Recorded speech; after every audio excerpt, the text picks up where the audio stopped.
This is CBS News Bay Area with Juliette Goodrich. Hello, we begin with the 5 fentanyl overdoses in just 24 hours, 2 of them deadly. Now, you may think this all happened in San Francisco, a city that's a fentanyl hotspot. But this is actually taking place 30 miles away in Union City. Wilson Walker shows us how this very small town is trying to figure out how to deal with big city problems. It started yesterday morning where we responded for a call for someone who was unresponsive. That individual was showing signs of overdose and unfortunately passed away.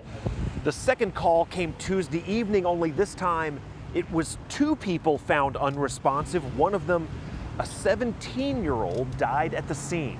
Several hours after that, we responded to a call where there was another unresponsive person in a restroom in a business.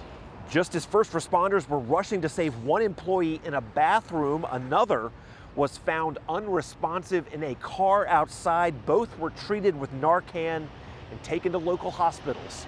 It's something that I don't think Union City has experienced before. Sure, we'd have sporadic cases where we would respond and we'd have overdoses here and there, but nothing like the 5 that we experienced in the last 24 hours. I think the reality of a small town is we are used to things happening in the larger towns, the San Franciscos, Oakland, and San Jose. So when it comes to our small town, it's shocking because we are led to believe those kind of things don't happen in small towns. But the reality is that it does. All of Union City's first responders have been carrying Narcan since 2018. In the past 24 hours have been a reminder of how essential that can be in any community. And as for what might have prompted the string of incidents, you know, right now our detectives are looking into the matter and see if it was a bad batch, but you know, they're looking into seeing what's tying all these together. Now, I spoke by phone with the CEO of the company where the 2 employees overdosed. Again, both survived. He says this has come as a complete shock. It's a place where people use heavy machinery.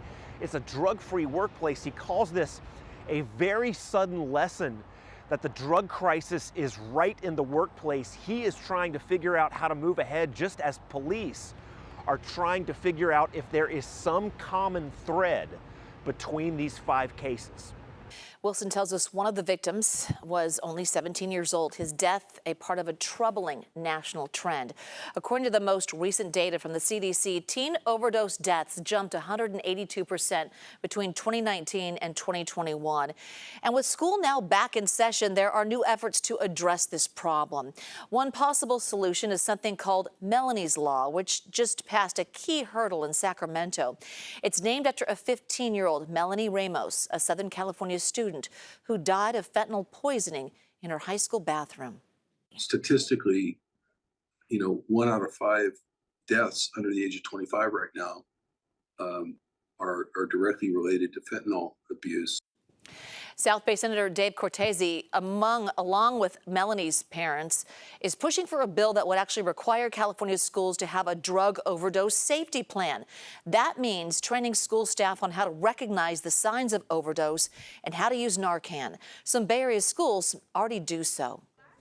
And at Santa Clara University, there is also a Narcan vending machine on campus. This way, students can get the life-saving medicine for free. No questions asked.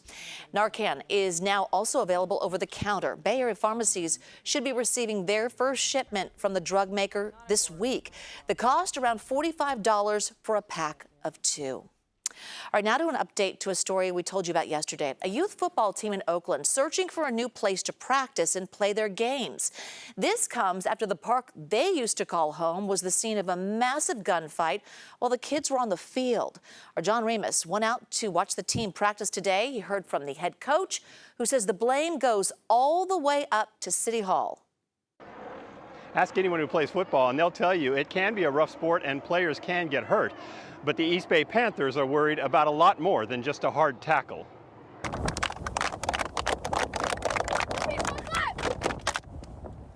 When the East Bay Panthers football and cheer club meets for practice every evening, in a way, they're making the city of Oakland just a tiny bit safer. With the game of football, that's their outlet. They give them the opportunity to let their anger out, to let their aggression out, so they don't take it out on the world.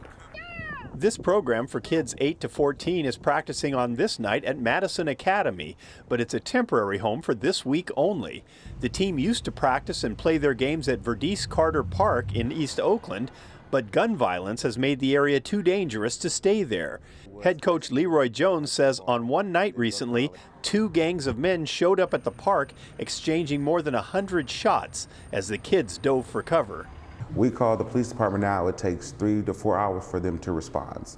Even though, yes, they say they're understaffed, but still, this is gun violence. This is for the youth. They have to duck. They could have lost their lives. It takes 3 to 4 hours to respond. Come on. That's not something we need. OPD responded with a statement today saying the Oakland Police Department recognizes the uptick in violent crime and gun violence. The department is dedicated to utilizing all available resources to focus on individuals committing violent crimes, and we have increased our presence in areas experiencing this uptick. But parents say they don't understand why things have been allowed to get so bad. At this point, I think it's hopeless, honestly. It sucks because, some people are, born and raised here, and they be like, oh no, we still got hope, but it's like, at the same time, not really. But Jones thinks the blame rests squarely at City Hall. He says the talk about defunding the police, with the mayor then firing the police chief, has demoralized the force. He says now it feels like the cops don't care at all what happens. Do you think a message is being sent to people out on the streets that says anything goes? Yes. I believe the mayor, she ran on a platform of safety and prevention.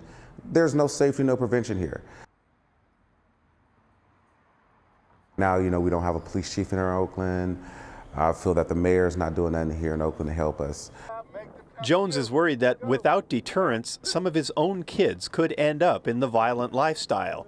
So without police presence at his team gatherings, they're doing the only thing they can, try to escape. The Panthers are searching for another field, even if it's in another community, where they can practice, play games, and channel their energy to draw cheers rather than blood. So the team has to find another field fast because their use of Madison Academy runs out in 2 days.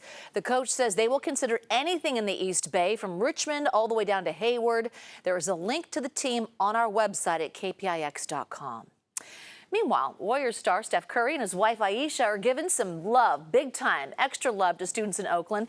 They were at Lockwood STEAM Academy today to unveil a brand new schoolyard. It features 2 new kid-designed playgrounds, basketball courts, community gardens, and even an outdoor classroom.